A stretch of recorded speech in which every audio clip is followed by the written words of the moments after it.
190. So starting from the last row, we can write 95x3 is equal to 190. So x3 is equal to 190 divided by 95, and that is equal to 2. So x3 is 2.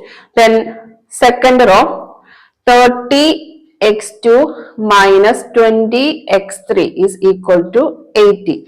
So put the value of x3 here, then we will get x2 is equal to 80, then plus 40, that is 120 divided by 30, and that is equal to 4. So x2 is equal to 4 here. Then to get x1, take the first equation.